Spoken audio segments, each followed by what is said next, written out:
सभी पेरेंट्स और dear students को मेरी गुड मॉर्निंग। मैं मैथ लेक्चरर देवी सिंह आज आपके लिए लेकर के आया हूँ रिलेशंस एंड फंक्शंस का अपना सेकंड वीडियो। इसमें हम आपको इक्विवेलेंस रिलेशन के बारे में बताएंगे। स्टूडेंट्स, ये वीडियो लंबा नहीं है, लॉन्ग वीडियो इसको हम नहीं कह सकते, शॉर्ट वीडियो है और जो मैटर है वो भी ज़्यादा नहीं है। तो बहुत ही सिंपल है। फर्स्ट वीडियो हमने आपको कराया था रिलेशंस और फंक्शंस का, सेम वो ही है, बस थोड़ी सी चेंजिंग इसमें दी हुई है और इसे ध्यान से देखें, सब कुछ समझ में आ जाएगा। इक्विवेलेंस रिलेशन क्या होता है, मैं आपको थोड़ी जानकारी दे देता हूँ। वीडियो शुरू करने से पहले हमने जब ये चैप्टर शुरू किया था, मतलब पार्ट फर्स्ट में, आपको रिफ्लेक्सिव रिलेशन के बारे में बताया था कि रिफ्लेक्सिव रिलेशन क्या होता है। फिर सिमेट्रिक रिलेशन के बारे में हमने आपको बताया था। फिर हमने ट्रांसिटिव रिलेशन के बारे में हमने आपको बताया था। इन तीनों ही रिलेशनों के बारे में हम आपको वीडियो फर्स्ट में बता चुके हैं। मैं उसको रिवाइज करना उचित नहीं समझता। इस वीडियो को देखने से पहले ये मस्ट है, आप हमारा रिलेशन और फंक्शन का फर्स्ट पार्ट ज़रूर देखें। वीडियो यदि आपको अच्छा लगे तो इसे लाइक करना और चैनल को सब्सक्राइब कर देना, जिससे समय समय पर हमारे सारे वीडियोज़ आप तक पहुंच सकें। और मैं आपसे कहता रहता हूं कि हम किसी भी प्रॉब्लम को छोड़ करके नहीं चलते हैं। अब आपका ये चैप्टर है रिलेशन एंड फंक्शंस। रिलेशंस और फंक्शंस का जो ये चैप्टर है, यहाँ पर भी हम जीरो से लेकर के शिखर तक सभी प्रॉब्लम्स को सॉल्व किया जाएगा। ऐसा नहीं है कि किसी चैप्टर में 10 मिनट का वीडियो बना दिया, किसी चैप्टर का 50 मिनट का वीडियो बना दिया, नहीं। हम तब तक उस चैप्टर को कराते हैं जब तक उसकी मैक्सिमम प्रॉब्लम्स सॉल्व नहीं हो जाती। तो देखिए, इक्विवेलेंस रिलेशन क्या होता है। Any relation on a non empty set A which is reflexive, symmetric and transitive is called an equivalence relation. देखिए, एक ऐसा रिलेशन जो रिफ्लेक्सिव भी हो, जो सिमेट्रिक भी हो, जो ट्रांसिटिव भी हो, वो क्या कहलाता है? वो इक्विवेलेंस रिलेशन कहलाता है। स्टूडेंट्स, मैं आपको बता देना चाहता हूं कि जिस क्वेश्चन में आप रिफ्लेक्सिव भी प्रूव कर दोगे, सिमेट्रिक भी कर दोगे और ट्रांसिटिव भी कर दोगे, जब कोई भी क्वेश्चन तीनों ही रिलेशनों को सेटिस्फाई करेगा तो वो इक्विवेलेंस होगा, अदरवाइज वो इक्विवेलेंस रिलेशन आपका नहीं होगा। यदि इन तीनों कंडीशनों में से एक कंडीशन को भी वो क्लियर नहीं करता है तो दिया हुआ रिलेशन इक्विवेलेंस रिलेशन आपका नहीं होगा। बिल्कुल क्लियर है। ये रिफ्लेक्सिव रिलेशन की कंडीशन है। ए बिलोंग टू आर बताना डिटेल में नहीं चाहता मैं, क्योंकि फर्स्ट पार्ट में मैं आपको करा चुका हूँ। ए बी, यहाँ इसको लेट करके चलते हैं सिमेट्रिक में। Let A B belong to R implies B A belong to R, तो ये सिमेट्रिक हो जाता है। यहाँ ट्रांसिटिव में let A B belong to R, let B C belong to R implies A comma C belong to R, तो ये आपका ट्रांसिटिव हो जाता है। तो ये देखिए, reflexive, symmetric, transitive, so it is an equivalence relation आपका हो जाता है। अब आपको केवल रिलेशंस बताने हैं कि ये रिफ्लेक्सिव है, सिमेट्रिक है, ट्रांसिटिव है, और जब तीनों ही ये क्लियर हो जाएंगी बातें, तब हमारा ये इक्विवेलेंस रिलेशन आपका बन जाता है। देखिए, क्वेश्चन नंबर फर्स्ट अपना क्या दिया हुआ है, बहुत ही सिंपल है। So that the relation R defined in the set A of all triangles as r equal to t1 comma t2 such that t1 is similar to t2 is an equivalence relation। ये एक equivalence relation है। t1 is similar to t2। consider three right angle triangles, t1 with sides 3 4 5, t2 with sides 5 12 13 and t3 with sides 6 8 10, which triangles among t1 t2 and t3 are related। Last में आपको ये और पूछा है कि जो ये तीनों ही ट्राइंगल्स हैं, ये आपके क्या होंगे? एक दूसरे से रिलेटेड होंगे। अब देखिए, मान लीजिए ये आपका ट्राइंगल है T1, ये आपका ट्राइंगल है आपका T2, ये आपका T2 ट्राइंगल है। मैं दोबारा लिख देता हूँ इसे। ये ट्राइंगल आपका जो है T1, ये ट्राइंगल जो आपका है वो T2 ट्राइंगल है, और ये आपका जो ट्राइंगल है हम इसे मान लेते हैं T3 ट्राइंगल, हम मान लेते हैं T3। अब जो ये ट्राइंगल है T1 ट्राइंगल रिफ्लेक्सिव के लिए we know that every triangle similar to itself. कोई भी ट्राइंगल होगा वो अपने आप के सिमिलर तो होगा ही होगा। तो T1 T1 belong to R, thus R is reflexive, तो ये रिफ्लेक्सिव हो जाएगा। अब हम सेकंड के लिए लेट करके चलेंगे, late T1 T2 belong to R, मतलब क्या हुआ, T1 is similar to T2। जब ये ट्राइंगल इसके सिमिलर है तो ये ट्राइंगल भी इसके सिमिलर होगा नहीं होगा, बिल्कुल होगा भाई। T1 T2 belong to R implies T1 is similar to T2, implies T2 is similar to T1, implies T2 T1 belong to R, thus it is a symmetric relation। तो मैंने आपको अभी बताया भाई जब ये इसके सिमिलर है तो ये इसके सिमिलर होगा, तो ये सिमेट्रिक हो जाएगा।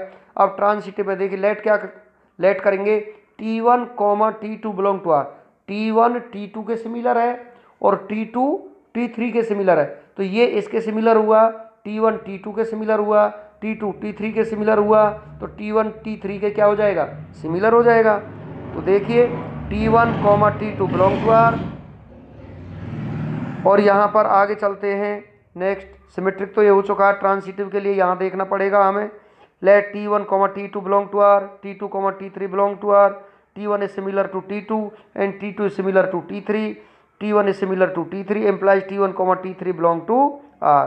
तो T1 T2 belong to R and T2 T3 belong to R implies T1 T3 belong to R where T1 T2 T3 belong to A, thus R is transitive। अब ये रिफ्लेक्सिव भी हो गया, ये सिमेट्रिक भी हो गया, ये आपका ट्रांसिटिव भी हो गया। Hence R being reflexive, symmetric and transitive is an equivalence relation. तो ये आपका कैसा रिलेशन हो जाता है, ये आपका इक्विवेलेंस रिलेशन हो जाता है। We observe that the sides 3, 4, 5 of triangle T1 are proportional to the corresponding sides 6, 8, 10 of triangle T3, hence T1 is related to T3। क्यों? क्योंकि इसमें भी PGT सेटिस्फाई होता है और इन साइडों में भी TGT सेटिस्फाई होता है। या ये कह लीजिए ये जो साइड्स हैं ये प्रोपोर्शनल हैं इस साइड्स के, देखो 3 दूनी 6, 4 दूनी 8, 5 दूनी 10, तो ये जो T1 की जो साइड्स हैं ये प्रोपोर्शनल टू किसके हैं, T3 के। तो hence T1 is related to T3 और ये क्वेश्चन आपका खत्म हो जाता है। नेक्स्ट क्वेश्चन पर अब हम चलते हैं। Let L be the set of all lines in a plane and R be the relation in L defined as L1, L2, L1 parallel to L2, relation parallelity का दिया हुआ है। फिर ये तो बाद की बात है, क्या करना है, so that R is an equivalence relation दिखाना है पहले तो। Also find the set of all lines related to the line y equal to 2x plus c। तो L1 कोई भी लाइन अपने आप के पैरेलल होती ही है, ये यूनिवर्सल ट्रुथ है, कोई भी लाइन अपने आप के क्या होगी, पैरेलल होगी। इसका मतलब L1, L1 belong to R, perpendicular नहीं होती परंतु पैरेलल होती है। मैंने आपको उसमें पिछले वीडियो में बताया था कि कोई भी लाइन अपने ऊपर परपेंडिकुलर नहीं होती, तो परपेंडिकुलर की जो कंडीशन होती है वो नॉट रिफ्लेक्सिव होती है, बट जो पैरेललिटी की जो कंडीशन होती है वो रिफ्लेक्सिव होता है आपका। तो L1, L1 belong to R for every L1 belong to L, thus R is reflexive. Let L1, L2 belong to R, इसका मतलब क्या हुआ, L1 L2 के पैरेलल है तो इम्प्लाइज L2 L1 के पैरेलल होगा। तो L2 को आगे लिख दिया जाएगा, L1 को पीछे लिख दिया जाएगा, belong to R। L1 L2 ये हम मान करके चले, फिर L2, L1 ये बिलोंग टू R हो गया, L1, L2 belong to L, thus R is symmetric. तो ये आपका सिमेट्रिक आपका रिलेशन ये आपका हो जाएगा। फिर हम मान करके चलेंगे लेट L1 L2 के पैरेलल है और L2 L3 के पैरेलल है। देखिए L1 L2 L3, L1 L2 L3 ये इसके पैरेलल है और ये इसके पैरेलल है। तो ये लाइन जब इसके पैरेलल है, ये लाइन इसके पैरेलल है, तो L1 किसके पैरेलल होगी, L3 के पैरेलल तो होगी ही होगी, तो ये आपका ट्रांसिटिव भी हो जाएगा। तो L1, L2 belong to R and L2, L3 belong to R implies L1, L3 belong to R, आपका ये हो जाएगा। तो ये आपका ट्रांसिटिव रिलेशन हो जाएगा। Hence R being reflexive, symmetric and transitive is an equivalence relation, the set of all lines related to the line y equal to 2x plus 4 is y equal to 2x plus c where c belong to r। तो यहाँ क्या किया है, c को constant मान लिया है और c जो है ये बिलोंग करता है किससे, रियल नंबर से। तो हम सभी पैरेलल लाइंस की इक्वेशंस को कैसे लिख सकते हैं, y equal to 2x plus सी।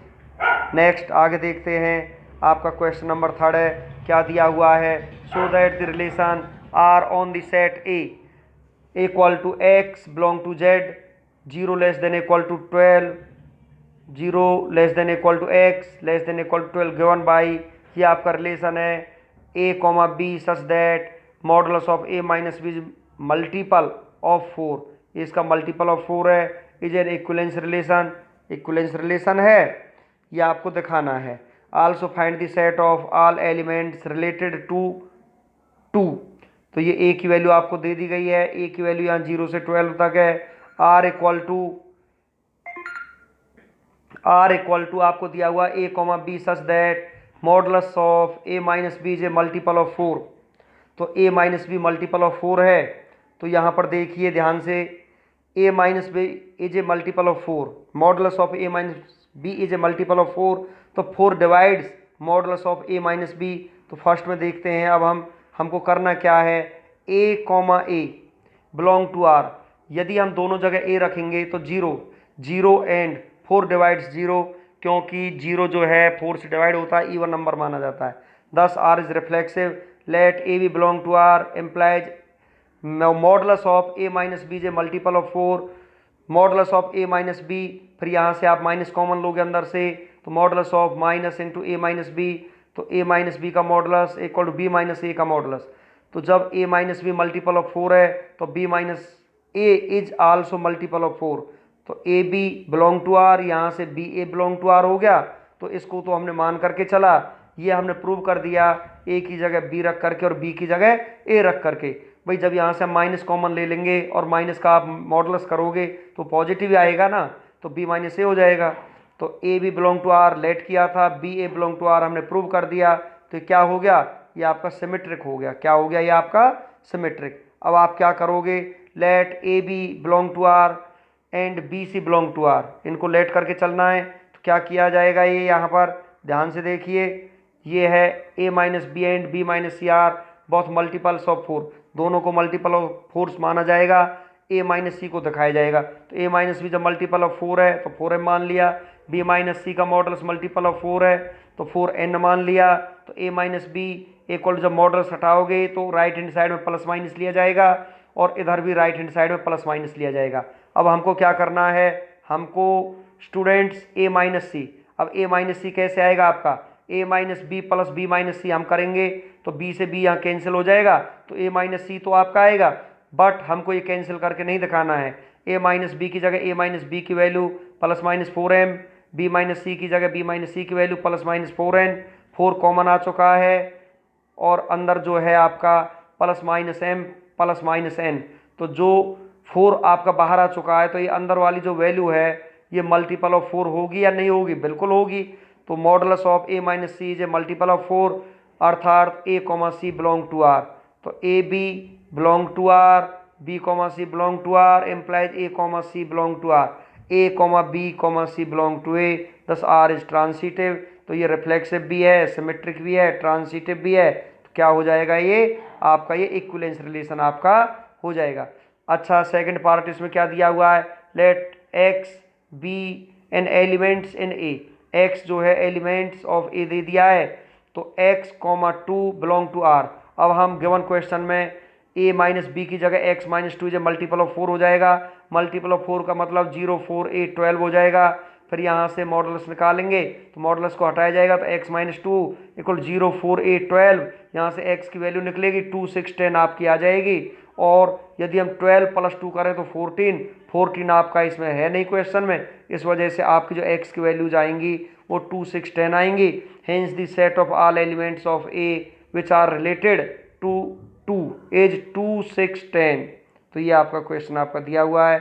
आगे चलते हैं अपने क्वेश्चन 4 की तरफ। क्वेश्चन 4 आपका दिया हुआ है, so that the relation R in the set a 1 2 3 4 5 given by r equal to a comma b such that modulus of A minus B is even. देखिए फ्रेंड्स, मैं आपको बता देता हूँ, मल्टीपल ऑफ 4 हो या इवन हो, बात तो एक ही है। मल्टीपल ऑफ 4, 4 भी तो आपका इवन नंबर ही होता है ना, तो वहाँ तो 4 दे दिया था, यहाँ इवन दे दिया है, और कोई फर्क नहीं है इसमें। देखिए आगे देखते हैं, इक्विवेलेंस रिलेशन बिल्कुल सेम हो जाएगा ये तो, वहाँ 4 की जगह हम 2 ले लेंगे और कोई बात नहीं है। Also show that all the elements of 135 are related to each other and all the elements of 24 are related to each other, but no elements of 135 is related to any elements of 24।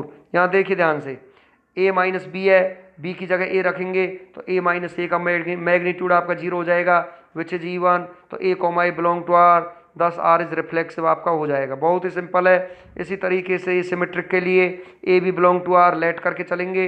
A minus B is an even number implies b minus a is an even number. तो a minus B का modulus even है, तो B minus ए का modulus भी आपका क्या होगा, even number ही होगा। तो यहाँ से सिमेट्रिक हो जाएगा। A B belong to R, b C belong to R, तो ए माइनस बी का modulus and b minus c का मॉडुलस आर इवन नंबर्स हैं। तो a minus b equal to 2m से कर लिया है, बी माइनस सी 2n से कर लिया है। तो a minus b equal to plus minus 2m, b minus c plus minus 2n आपका हो चुका है। तो ए माइनस सी यहाँ से कैसे निकलेगा, पहली तरह a minus b plus b minus c, 2 common ले लिया जाएगा। जब 2 कॉमन लिया जाएगा तो ये मल्टीपल ऑफ 2 हो जाएगा। तो modulus of A minus C is an even number implies a comma C belong to R आपका हो जाएगा। तो a comma B belong to R and b comma C belong to R implies a comma C belong to R, a b C belong to A. Thus R is transitive. तो R क्या हो जाएगा यहाँ आपका transitive हो जाएगा। तो फिर क्या हुआ, यहाँ पर जब आप सॉल्व करोगे, आगे बढ़ते हैं। Hence R being reflexive symmetric and transitive is an equivalence relation लिख दिया जाएगा।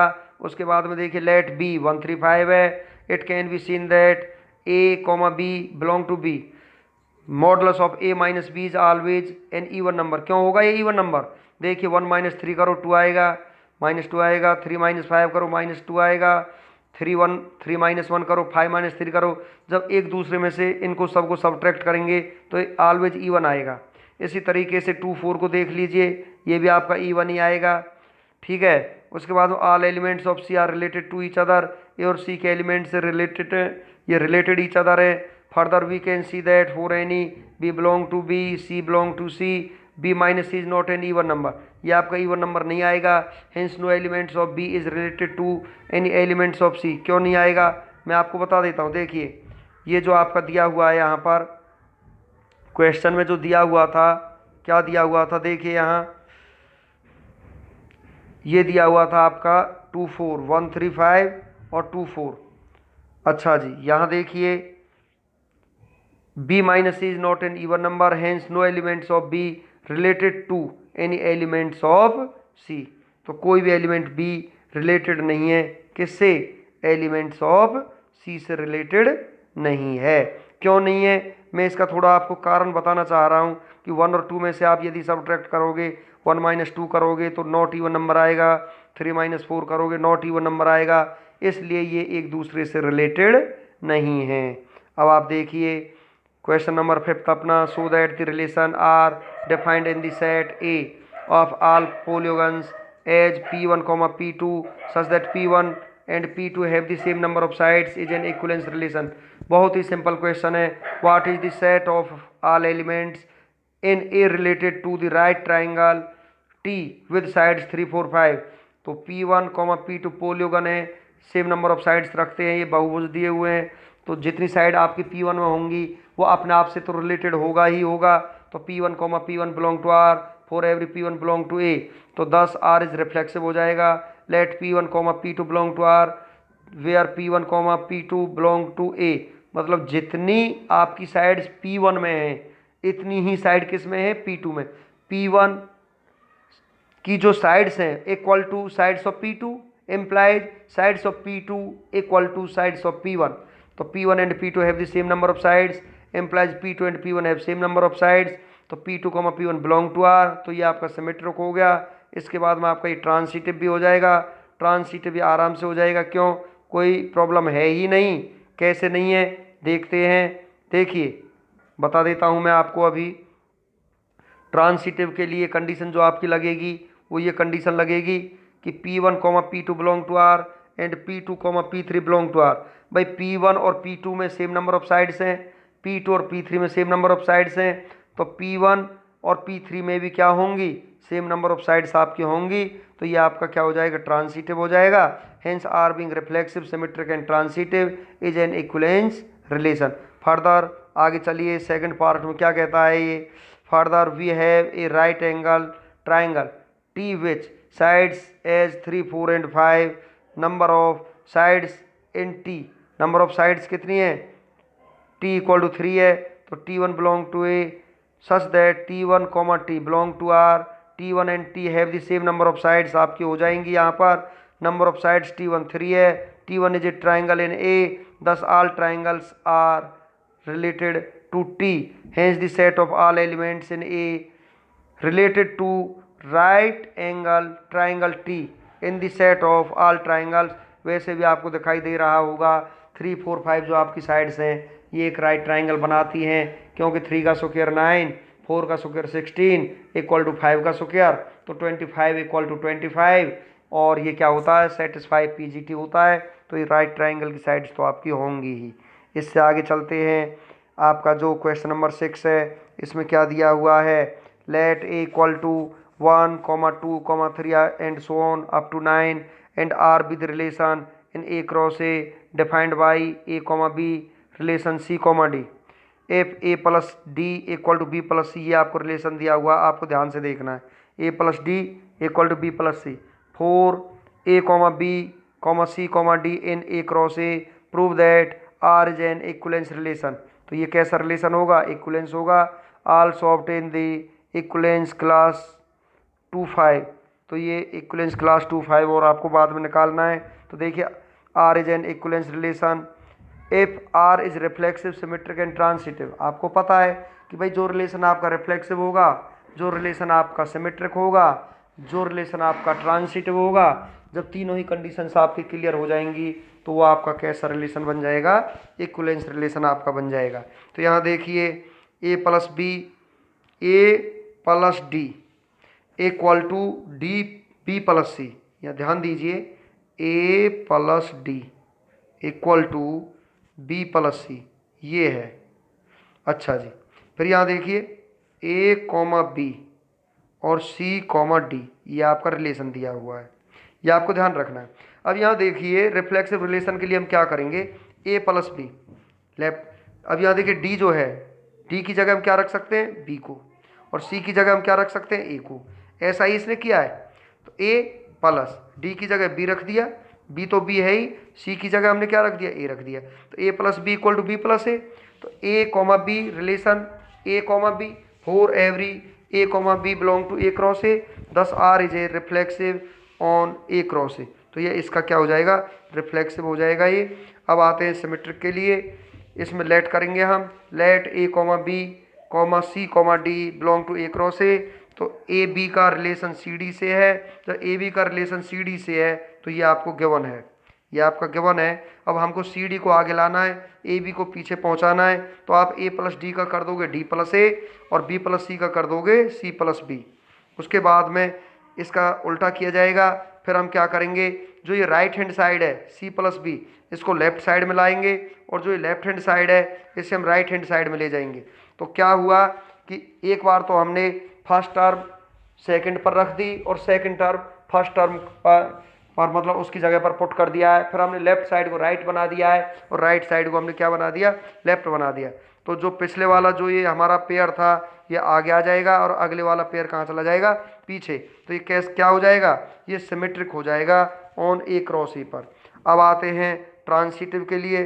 ट्रांसिटिव के लिए हम मानेंगे a b c d and e f. देखिए for all a b bracket में सेकंड पेयर में सी डी, थर्ड पेयर में e f belong to A cross A. तो ए बी का रिलेशन सी डी से है, सी डी का relation a f से ई एफ से है। तो ए बी का रिलेशन जब सी डी से है तो ये गिवन है। जब आप सी डी का रिलेशन ई एफ से बनाओगे तो यहाँ से बनेगा a plus d first plus fourth, तो यहाँ फर्स्ट प्लस फोर्थ क्या है, सी प्लस एफ आएगा। यहाँ देखिए second plus third d plus c आपका यहाँ आएगा। उसके बाद में आप क्या करोगे, अब ये आपकी इक्वेशन फर्स्ट है और इसे आप, मैं इसे थोड़ा नीचे लेता हूँ, देखिए ध्यान से, ये आपकी इक्वेशन क्या है, फर्स्ट है, और ये आपकी इक्वेशन क्या है, सेकंड है। अब लेफ्ट साइड में लेफ्ट को हम ऐड कर देंगे और राइट साइड में हम राइट साइड को ऐड कर देंगे। अब ये ध्यान से देखिए क्या हुआ, यहाँ पर सी से तो आपका सी कैंसिल हो जाएगा और यहाँ पर आपका डी से आपका डी कैंसिल हो जाएगा। तो क्या आया, a plus f equal to b plus c. ध्यान से देखना, a plus f equal to b plus c. अब यहाँ देखिए a b relation c d और c d relation e f, यदि हम सी डी को एलिमिनेट कर दें तो ए बी और ई एफ रह जाएगा। यहाँ क्या हुआ, ए बी और ई एफ ही यहाँ हमारा रिमेनिंग है, क्योंकि सी डी हम यहाँ से कैंसिल कर चुके हैं, सी से सी कैंसिल हो जाएगा, डी से डी कैंसिल हो जाएगा, तो a plus f equal to b plus c. तो इसका मतलब क्या हुआ, bracket a comma b relation e comma f, thus R is transitive on A cross A, hence R being reflexive, symmetric and transitive is an equivalence relation on A cross A। Next आगे चलते हैं, कुछ और पूछा हुआ है इसने, equivalence class of 2 5। Equivalence class of 2 5 कैसे करोगे आप, यहाँ पर 2 5 belong to A cross A, तो 2 5 है x, y such that x, y belong to A cross A and x, y relation 2 5 हो गया। इस रिलेशन से हम खोल देंगे जो दिया हुआ था आपको, फर्स्ट प्लस फोर्थ और सेकंड प्लस थर्ड, इससे हमने इसे सिंप्लीफाई किया तो ये क्या आया आपका, इससे आगे तो ये आ जाएगा x, y such that x, y belong to A cross A. तो यहाँ पर y इक्वल टू कितना आ जाएगा आपका, x प्लस 3 यहाँ आपका आ जाएगा। तो y की वैल्यू क्या थी, यहाँ ध्यान से देखिए, जब आप यहाँ x की जगह, अब ये कंडीशन जो आपकी आई y इक्वल टू आपकी x प्लस 3 आई आपकी कंडीशन, तो यहाँ पर आपका क्या बनेगा, देखिए जब हम x की जगह 1 रखेंगे तो y की जगह 4 हो जाएगा, x की जगह 2 रखेंगे तो 5 हो जाएगा, 3 रखेंगे 6, 4, 7, 5, 8, 6, 9 आ जाएगा। और 9 तक ही हमें लेना है, क्योंकि जो आपका सेट दिया हुआ था वो आपका 9 तक का ही था, उससे बड़ा सेट आपका नहीं था, इस वजह से ये आपका जो है इक्विवेलेंस क्लास आ जाएगी यहाँ पर। नेक्स्ट आगे चलते हैं, देखते हैं question number 7। Let n denote the set of all natural numbers and r be the relation on n cross n defined by a, b relation c, d if and only a d into b plus c equal to b c into a plus d, so that r is an equivalence relation on n cross n। तो r is an equivalence relation if r is reflexive, symmetric and transitive। बताने की ज़रूरत नहीं है, ये condition आपको दी हुई है। रिफ्लेक्सिव दिखाने के लिए आप क्या करोगे, आपको पता है भाई, हम c की जगह a को पुट कर सकते हैं और d की जगह b को पुट किया जा सकता है, क्योंकि a का संबंध c से है और b का संबंध आपका d से है। तो यहाँ पर हमने वही काम किया है। तो यहाँ देखिए a, d की जगह हमने क्या रखा, d की जगह हमने रख दिया अपना b, और b है ही, c की जगह a रखा, फिर यहाँ b तो b है ही, c की जगह हमने a पुट किया, फिर a तो a है ही और d की जगह हमने b पुट कर दिया। तो मतलब मैंने क्या किया, a का रिलेशन c से है और b का रिलेशन d से है, तो जहाँ c था वहाँ पर a रख दिया और जहाँ पर d था वहाँ पर b रख दिया। फिर a b into b plus a equal to b a into a plus b, तो दोनों सेम हो गए लेफ्ट राइट। तो क्या होगा, a comma b relation a comma b for every a comma B belong to N cross N, thus R is reflexive on N cross N for all a comma b comma c comma d belong to N cross N. अब इसमें क्या करना है, symmetric करना है। Symmetric करने के लिए आपको ये लेकर के चलना पड़ेगा, कंडीशन आपको दी हुई है। आप क्या करोगे, अब यहाँ पर आप देखिए ध्यान से, जो राइट साइड है इसे लेफ्ट में लिखा जाएगा और जो लेफ्ट साइड है इसे राइट में लिखा जाएगा। और एक बात और ध्यान दीजिए कि जो ए डी है इसका डी ए और जो बी प्लस सी है इसका सी प्लस बी। इधर देखिए राइट साइड का बी सी है सी बी और ए प्लस डी है उसका डी प्लस ए यहाँ लिखा जाएगा। उसके बाद में जो ये पिछली टर्म है ये आगे आ जाएगी और जो ये अगली टर्म है ये कहाँ चला जाएगा, ये पेयर पीछे चला जाएगा। तो ये आपका क्या हो जाएगा, सिमेट्रिक हो जाएगा। अब बात आती है ट्रांसिटिव की। ट्रांसिटिव के लिए जब आप देखोगे कैलकुलेशन थोड़ी आपको अजीब लगेगी इसकी, बाकी है simple. A comma b c comma d और e comma f belong to N cross N. Pair के रूप में हम ए बी सी डी और ई एफ ही मानते हैं। यदि हमारे पेयर नहीं दिए हुए होते हैं तो आप ट्रांसिटिव के लिए a comma b comma C belong to R माना जाता है, और पेयर के रूप में a b b c a b c d और ई एफ माना जाता है। तो क्या होगा इसमें, ए बी का रिलेशन सी डी से है तो गिवन कंडीशन है। अब हम क्या करेंगे, बी सी को इधर ले आओ और ए डी को आप इधर ले जाओ, तो ये आपका आ जाएगा बी सी इधर ए डी इधर, इसके अपॉन में इसे अलग करो, इसके अपॉन में इसे अलग, इसके अपॉन में अलग, इसके अपॉन में अलग, तो आपका ये आ जाएगा। उसके बाद में आपको क्या करना पड़ेगा, फिर देखिए सी डी का रिलेशन ई एफ से दिखाना है। सी डी का रिलेशन जब ई एफ से आप दिखाओगे, ए डी फर्स्ट फोर्थ, तो इसमें फर्स्ट फोर्थ कौन सा है, सी एफ हो जाएगा। फिर देखिए बी प्लस सी, बी प्लस सी का मतलब सेकेंड थर्ड, तो डी प्लस ई हो जाएगा यहाँ पर। तो जो रिलेशन यहाँ था वही रिलेशन यहाँ पर बना लिया गया है। उसके बाद में डी ई को इधर ले आए और सी एफ को आप इधर ले गए। फिर क्या किया, इसके अपॉन में अलग, इसके में अलग, इसके अपॉन में अलग, इसके में अलग, तो आपका ये आ चुका है। फिर ये इक्वेशन सेकंड हो जाएगी। Adding equation first and second, left hand side में लेफ्ट को ऐड करिए, राइट हैंड साइड में राइट को ऐड करिए, तो यहाँ पर देखिए कैंसिल क्या होता है, कैंसिल आपका हो जाएगा 1/c से 1/c कैंसिल हो जाएगा, और यहाँ पर 1/d से 1/d कैंसिल हो जाएगा। तो आपका ये आ चुका है। अब यहाँ देखिए बीच में से ए बी का रिलेशन सी डी से था और सी डी का रिलेशन ई एफ से था। यदि हम सी डी को एलिमिनेट कर दें तो ए बी का रिलेशन सीधा ई एफ से हो जाएगा। तो सी डी इसमें आपको दिखाई नहीं दे रहा होगा कहीं भी। जब सी डी इसमें दिखाई नहीं दे रहा है तो फिर हम लेफ्ट का जो एलसीएम लेफ्ट में ले लिया जाएगा, राइट का राइट में ले लिया जाएगा। फिर हम क्या करेंगे, ए एफ की मल्टीप्लाई यहाँ करेंगे, बी ई की मल्टीप्लाई हम यहाँ करेंगे, तो ए बी का रिलेशन किससे हो जाएगा, ई एफ से आपका हो जाएगा। उसके बाद में a b relation c d and c d relation e f implies a b का रिलेशन हो जाएगा ई एफ से। Thus R is transitive on n cross n, hence r being reflexive, symmetric and transitive is an equivalence relation on n cross n set के लिए। अब आपका देखिए फिर ये भी आपका क्वेश्चन ऐसा ही है। इसमें क्या है, इसमें दिया हुआ है if R1 and R2 are two equivalence relations, R1 और R2 दोनों अलग अलग इक्विवेलेंस रिलेशंस हैं on a set A, then show that R1 intersection R2 is also an equivalence relation. तो इसका जो इंटरसेक्शन होगा वो भी एक इक्विवेलेंस रिलेशन होगा। तो ध्यान दीजिए, here it is given that R1 and R2 are equivalence relations on set A. तो जो ये इक्विवेलेंस है, ये इक्विवेलेंस की कंडीशन होती है R1 subset is equal to A cross A, R2 subset equal to A cross A, R1 intersection R2 subset equal to A cross A. तो R1 intersection R2 is also a relation on A. ये तो खाली relation दिखाया है, अब show क्या करना है, to show that R1 intersection R2 is an equivalence relation. तो देखिए let a belong to A लिया जाएगा, ए बिलोंग टू R1, फिर ए बिलोंग टू R2, फिर ए belong to R1 intersection R2 आपका लिया जाएगा। तो ये आपका क्या हो जाएगा, रिफ्लेक्सिव रिलेशन हो जाएगा। उसके बाद में a B belong to R1 intersection R2, ये लेट करके चलते हैं।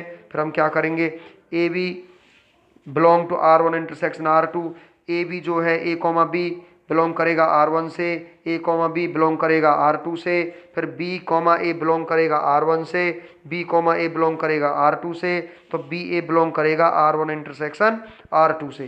तो ये आपका क्या हो जाएगा, सिमेट्रिक हो जाएगा। सिमिलरली इसी तरीके से हम ट्रांसिटिव दिखाएंगे। ट्रांसिटिव के लिए आपको क्या करना पड़ेगा, let a comma b comma C belong to R1 intersection R2, ये आपको लेना पड़ेगा ए बी का और बी सी का, R1 इंटरसेक्शन R2। फिर देखिए ए कॉमा बी बिलोंग करता है R1 intersection R2 and b comma C belong to R1 intersection R2। तो ए बी बिलोंग करेगा R1 से, ए बी बिलोंग करेगा R2 से, बी सी बिलोंग करेगा R1 से, बी सी बिलोंग करेगा R2 से। तो ए बी बिलोंग करेगा, यहाँ पर ध्यान से देखना, ए बी R1 से है और यहाँ पर बी सी भी R1 से है। देखो R1 को इकट्ठा ले लिया है, पीछे R2 को यहाँ इकट्ठा ले लिया है। तो ए बी बिलोंग करता R1 से, बी सी बिलोंग करता R1 से। तो इसका मतलब क्या हुआ कि जो ये ए सी है ये बिलोंग करेगा R1 से एंड ए सी बिलोंग करेगा R2 से। तो a c belong to R1 intersection R2, thus R1 intersection R2 is transitive on A, hence R1 intersection R2 being reflexive, symmetric and transitive is an equivalence relation on A। ये हम prove कर चुके हैं। Next example 9 आपका आ जाता है, so that the number of equivalence relations on the set 1 2 3 containing 1 2 and 2 1 is 2। आपको ये ध्यान से देखना है, ये आपका जो एग्जाम्पल्स है इसमें शो क्या करना है कि इसका एक इक्विवेलेंस रिलेशन आपको शो करना है, और इक्विवेलेंस रिलेशन में 1 2 3 कंटेनिंग 1 2 और 2 3 ये आपके 2 पेयर्स रखता है, और जो आपका सेट दिया हुआ है ये 1 2 3 का सेट दिया हुआ है। 1 2 3 के सेट से हमको एक इक्विवेलेंस रिलेशन बनाना है। द स्मॉलेस्ट इक्विवेलेंस रिलेशन से R1 कंटेनिंग 1 2 एंड 2 1, ये तो चलो दिया हुआ है इसमें। R1 आपका आ जाएगा जब 1 2 3 है 1 1 2 2 3 3 1 2 2 1, ये आपका R1 आपका बन जाएगा। Now the only other ordered pair which can be added to R1 so that it is an equivalence relation are 2 3 and 3 2 1 3 and 3 1। जब इसमें हम 2 3 3 2 1 3 and 3 1 और ऐड कर देंगे तो क्या बनेगा, ये इक्विवेलेंस बनेगा। If we add 2 3 to it then for symmetry 3 2 should be also be added, and then for transitive 1 3 and 3 1 should be also to be added। तो ये क्या होगा, hence the only equivalence relation other than R1 is। अब आपको मैं सीधे सीधे शब्दों में बता देना चाहता हूं कि ये आपका बन चुका है। आप इसे पहले देखोगे केवल रिफ्लेक्सिव के दृष्टिकोण से देखोगे 1 1 2 2 3 3, ये हो चुका है आपका रिफ्लेक्सिव। अब आप आ जाइए सिमेट्रिक पर 1 2, भाई 1 2 3 है ना, यहाँ 1 2 तो 2 1 हो जाएगा, 2 3 है 3 2 हो जाएगा, 1 3 है 3 1 हो जाएगा। और ये जो टोटल R2 बना है ना स्टूडेंट्स, ये टोटल आपका इक्विवेलेंस रिलेशन बन चुका है। जब एलिमेंट्स आपके सेट के 1 2 3 दिए हुए थे तो ये आपका इक्विवेलेंस रिलेशन क्यों बना, क्योंकि इसमें रिफ्लेक्सिव की कंडीशन भी आती है, इसमें सिमेट्रिक की कंडीशन भी क्लियर हो जाती है, और इसमें ट्रांसिटिव की कंडीशन भी क्लियर हो जाती है। तो ये आपका इक्विवेलेंस रिलेशन बन जाएगा। नेक्स्ट अब देखते हैं क्या आता है आपका। ये देखिए आपका लास्ट क्वेश्चन है इस एक्सरसाइज का। Prove that the relation of congruency is an equivalence relation on the of all integers. तो अब यहाँ देखिए क्या करना है इसे। Prove that relation of congruency, congruency को इक्विवेलेंस दिखाने के लिए क्या होता है, डेफिनेशन ऑफ कॉन्ग्रुएंसी आपकी ये होती है, ये आपको नोट कर लेनी है। क्या कर लेनी है, ये आपको नोट। कई बार एक नंबर में भी पूछ लेते हैं, किसी कम्पिटिटिव एग्जाम में भी पूछ लेते हैं कि भाई जो रिलेशन ऑफ कॉन्ग्रुएंसी होता है वो क्या होता है। तो ये होता है a congruent b modulo n, इसे बोला जाता है a congruent b modulo n if n over a minus b, ये आपका फॉर्मूला है। The relation of congruency is an equivalence relation if it is reflexive symmetric and transitive. तो reflexivity के लिए हम क्या करेंगे, बी की जगह भी हम अपना ए ही रख देंगे, और यहाँ भी बी की जगह हम ए ही रख देंगे। तो let a belong to Z, Z integer दिया हुआ है तो क्या करेंगे, बी की जगह भी ए रखा, और a minus a n by zero क्या हो जाएगा, a congruent a modulo n आपका सीधा आ जाएगा। तो यहाँ से देखिए a congruent a modulo n for every a belong to Z, क्योंकि जीरो भी आपका किस में आता है, इंटीजर में आता है। Hence the relation of congruence is reflexive on Z. अब आप सिमेट्रिक दिखाओगे, इसे आप लेट करके चलोगे, जब आप इसे लेट करोगे तो ये तो आपको गिवन है ही।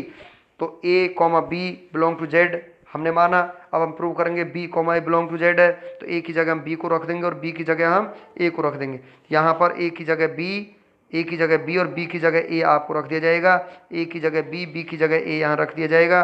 तो फिर आप क्या करोगे, ये आपका क्या हो जाएगा, सी आपका सिमेट्रिक भी हो जाएगा। क्या हो जाएगा, ये आपका सिमेट्रिक। देखिए n by a minus b, n by b minus a, तो ए की जगह बी आ गया, बी की जगह ए आ गया, मॉडुलो एन हो गया। तो a congruent b modulo n implies b congruent a modulo n where a comma b belong to z, hence the relation of congruency is symmetric on z। Transitive क्या होता है, let a comma b comma c belong to z such that, अब transitive में तो हम a b c 3 उन numbers को माने जाएंगे। तो a congruent b modulo n, b congruent c modulo n, तो b माइनस सी हो जाएगा। तो फिर n over a minus b plus b minus c को हम ऐड कर देंगे, कैंसिल करके दिखाना नहीं है क्योंकि a माइनस सी आपका आएगा। तो अब यहाँ a मॉडुलो b है और b मॉडुलो c है, और यहाँ से b से b कैंसिल हो जाता है। तो a congruent c modulo n आपका आ चुका है। दस if a congruent b modulo n and b congruent c modulo n, then a congruent c modulo n where a comma b comma c belong to Z, therefore the relation of congruency is transitive on Z, hence the relations of congruency is an equivalence relation। तो students, हमने इस exercise में equivalence relation को किया था कि equivalence relation क्या होता है। इक्विवेलेंस रिलेशन एक ऐसा रिलेशन होता है जो रिफ्लेक्सिव भी हो, जो ट्रांसिटिव भी हो, जो सिमेट्रिक भी हो। ऐसे रिलेशन को हम इक्विवेलेंस रिलेशन कहते हैं। और अदरवाइज में यदि इसकी 3 कंडीशंस में से कोई भी कंडीशंस क्लियर नहीं होती है तो हम इसको इक्विवेलेंस रिलेशन नहीं कह सकते और आपका equivalence relation not equivalence relation में आपका चेंज हो जाएगा। तो हम आपको इस वीडियो के माध्यम से इस एक्सरसाइज को क्लियर करा चुके हैं। ये वीडियो आपको कैसा लगा? यदि वीडियो आपको अच्छा लगा हो तो आप इसे लाइक करें और चैनल को सब्सक्राइब कर दें।